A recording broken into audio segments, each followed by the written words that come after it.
Welcome, everyone, to our new episode in the driver's seat, the podcast that's all about exploring how to improve the value of your business, helping business owners positioning themselves for a successful exit. My name is Zryd, and together with Stephen Kohnke, we co-host this podcast. We're both partners at Denver Business Coach. We're both certified exit planning advisors, certified value builders, and have worked within this field of value building for almost a decade now. So our podcast aims to make the discussion of building valuable, sellable businesses accessible to business owners well before they're actually looking to sell, often years in advance. And the reason for that is, and the reason why we're passionate about this topic, this podcast, is because of a few statistics that we think in our eyes are really stark statistics. And let Stephen introduce what we're talking about here.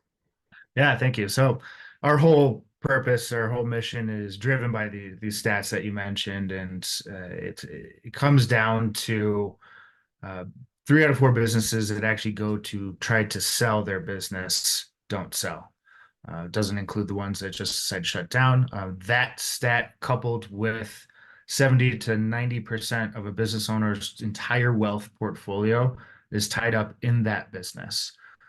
So we see a big problem there.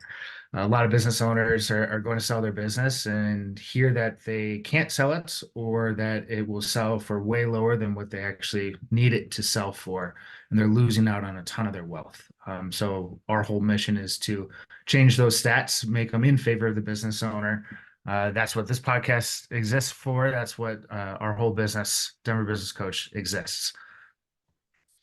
Yeah, thank you. Okay, so with that, we thought that today would be a good time to actually take a step back a little bit and talk about how does a business actually get valued? Like, when we talk about what drives value in a business, but what's the equation that you land on? My business is worth X amount of dollars, and then from there we're gonna explore how to drive up value. I think that there's three main ways that someone who evaluates a business places a valuation on that business. It's the asset way, discounted cash flow way, or income, and then the market value. And what we're really going to be looking at is the market value. Is it's more commonly used for Main Street businesses, the ones that we're working with do that. So that is, the EBITDA, SDE, sellers discretionary earnings, revenue, any of those types of metrics, and then a multiple is assigned to that metric, and you get your value. And profitability is part of that. So that's what we're talking about today. Okay, so to recap, you have two numbers. You really have profitability for a Main Street business. You have profitability, and then you have a multiple. And so and that gives you the value of the business. So let's talk about the profit number for a moment. I know you mentioned it could be expressed as profit, as EBITDA, as seller discretionary earnings. Do you mind? Let's maybe for this podcast, let's just zoom in on seller discretionary earnings, because that's a number that's often used for small businesses. What is seller discretionary earnings? Yeah, so it's basically what it comes down to is everything the business owner gets from being the business owner. So that can include their salary, any bonuses, the actual profits of the business itself.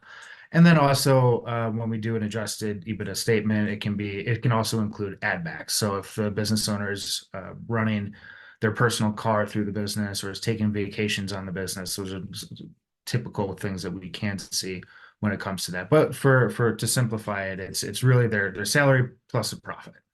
Okay. So now when a business owner looks at their business and we're looking, okay, this is the profit that the business generates right now. How do I know if I'm in line? Is it a good number? Is it a bad number? Like, where do I go to benchmark it? What can I do to say, yeah, this is the best this business can do, or is there room for improvement? Yeah, we use to find these types of numbers, these benchmark numbers, we use a tool called BVR Deal Stats.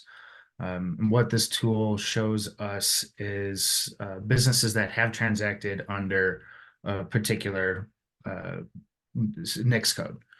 So we can look these up and understand what the top 10% are doing in a particular revenue range if we segment it that way, and what the bottom 10% and everywhere in between. It creates this bell curve. So we can see, if you're a chiropractor, for instance, what the top 10% chiropractic businesses are operating at when it comes to profit, and what the bottom 10% are doing, and again, everywhere in between. So we can look at your business and say, oh, you're at 10%, but the best in class is operating at 15%. So you're not operating as efficiently as the best businesses in that particular industry are doing. So in our work, and to take this further, in our work, when we work with businesses, we usually try to, work with them 3 to 5 years before an exit, get a benchmark then, and see, okay, how do they compare to best in class? Because our mission would be to drive up the value of the business. So we look at just the aspect of profitability and saying, okay, right now you're operating at the 10% profit margin. Best in class is operating at 15%. And then what is the conversation that we would have with a client based on identifying that gap? Yeah, I think it comes down to the operational efficiency of a business when they are they in effect they have 5% of bloat in their company, and what we do is we'll go look at how they operate, even coming down to roles and responsibilities or the technology that they're using, salaries that they're paying, cost of goods sold, what vendors they're using, cash flow terms in terms of if they have vendors that they're using, how fast they're paying them, those types of things are really going through our mental checklist when we're looking at how can we increase the profitability of a company.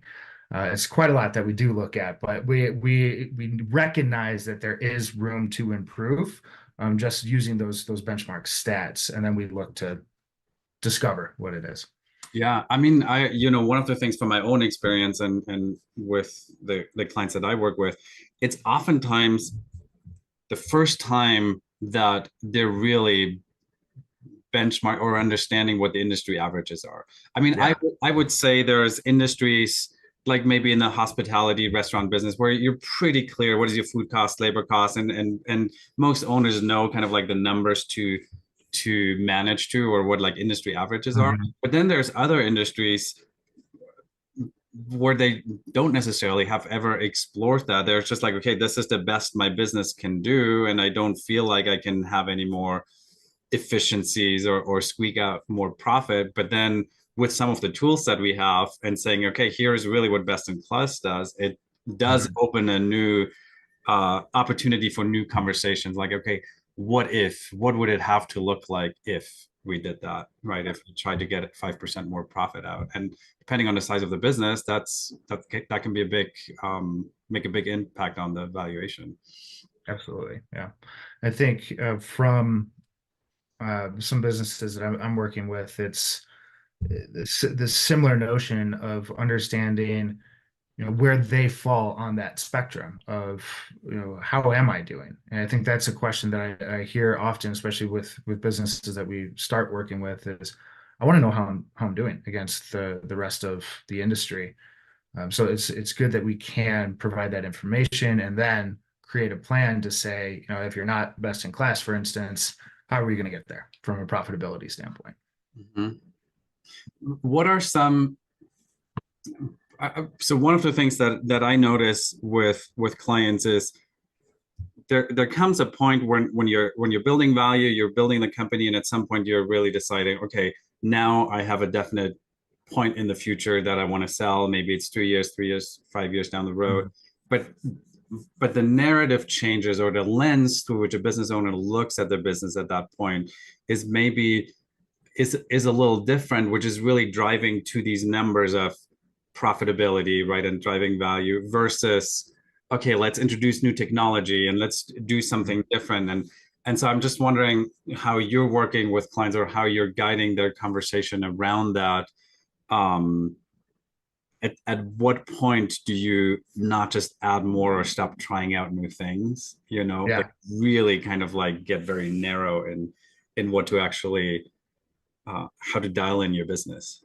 Yeah. The conversation, um, it's a great conversation, right? Because I think it comes down to asking the question of, do you want to continue to grow the business or do you want to sell it? And really understanding that those are two different strategies. Those are two different pathways to take. And I think when you're especially within that 3 year mark, because traditionally people looking at a business will look back 3 years and for trends and financial information, things like that. So that's why we say 3 years is kind of our time period, a time frame of when we really want to start buttoning things up is how I refer to it. And it's, making sure that you are as profitable as possible and really looking at if not trying new stuff. It's getting as efficient as you can with what you have, and becoming as profitable as you can. And I've talked with a couple of evaluators on this subject. I mentioned ad backs in the beginning of um, how does that play into this whole equation of within 3 years going into it? Because part of the benefit of being a business owner is you can run things through your business, and that will drive down profitability. But with the ad backs, it builds it back up. So, but anyway, the I think the notion came down to any ad back that you use in an adjusted statement is going to get scrutinized. So to say maybe pay yourself and then run the vacation through your own personal costs instead of the business. So what it does is it just raises more questions, and our job is to de-risk the business and have the buyer ask less questions because it's so great.